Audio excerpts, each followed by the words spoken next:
Magme-maintenance tayo ngayon kay Rossi mga par. Yung maintenance natin is yung front shock niya. Habang wala pa yung carbon niya, may maintenance na natin yung front shock niya dahil pagkatas ng carbon, maglo-long ride na tayo. Babaklasin ko muna ulit yung gulong, tapos lilinisan ko na rin yung preno. Isa-isayin na natin ayusin si Rossi mga par.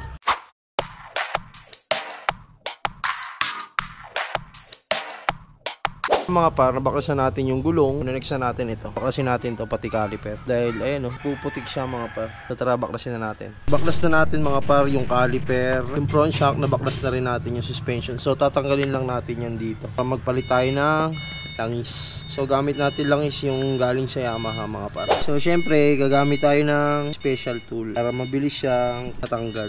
Hindi tayo mahirapan.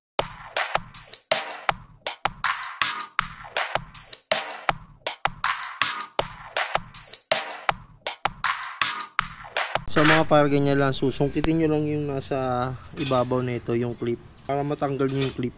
So ito yung clip mga par, kukuha lang kayo ng matulis na bagay para matanggal nyo yan, tapos bubuksan nyo ulit yan, iangat nyo lang yan. Sobrang dumi mga par. So ayan, natanggal na natin mga par. Sobrang itim na langis, sabi, konti na lang mga par. So panghugas ko lang dito gasolina lang, papatagasin lang natin yan. Tapos ito, babaklasin na rin natin itong kabila para mabilisan yung nalagay ng langis.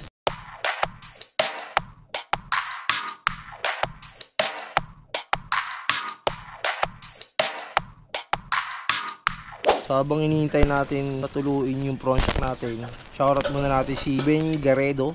Ayan, shoutout sa'yo par. Shoutout kay Jom Singson. Shoutout kay Vito Da Amparo. Shoutout kay Cindy Grace Nogales. Shoutout pala sa Villa CCO, lalo na kay Nanay Karing. Shoutout kay RJ Okia Patagan.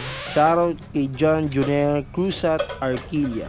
Shoutout kay Christina Yoro. Siyempre, shoutout natin ang pinaka-poging anak ni John Junel, si Brayden. Ayan, shoutout po. So, salamat sa solid suporta kay Marvin Vlogs. Para yan, wala nang lumalabas na lang, so malinis na yung loob niya. So, lalagyan na lang natin yan ng gasolina sa loob. Yun lang naman yung panlinis natin dito sa front shock. Tsaka dito sa mga spring. Ayan, yun ang gasolina mga pa.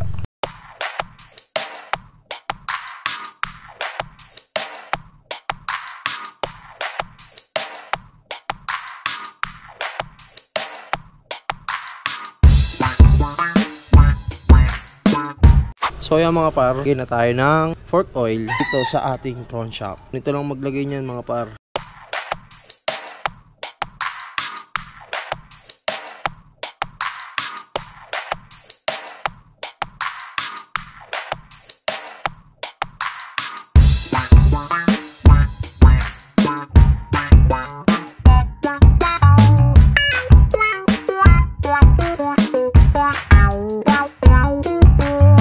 So ayan, lumubog na siya. So babalik na natin tong clip. Ayan. So ayan mga par, nakabit na natin ulit yung clip. So angat lang natin ulit, maglalak na yan. So mabilisan lang to mga par, pagpapalit ng fork oil kay Rossi. Kanina agad dito na siya dito na. So next natin yung isa. So yung isa naman, ganun lang din yun mga par. So lagay tayo ng fork oil. Yun lang ulit ang procedure niyan. Grabe kasi lubak dito sa amin mga par. Tapos yung rear shock ko sa likod nagtagas na. So yan.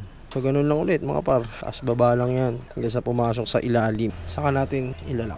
Dahil ito yung lock niya Pag nawala to, wala na, yari na.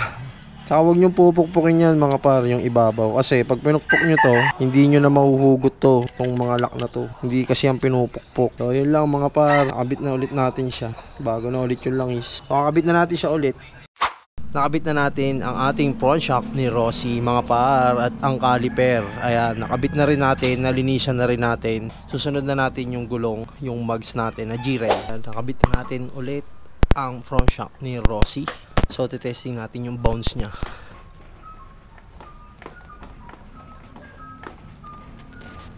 Babi na ulit ang front shock ni Rossi mga par. So ready na tayo sa rides. So yun lang mga par, maraming salamat sa lahat na sumusuporta. Ride safe!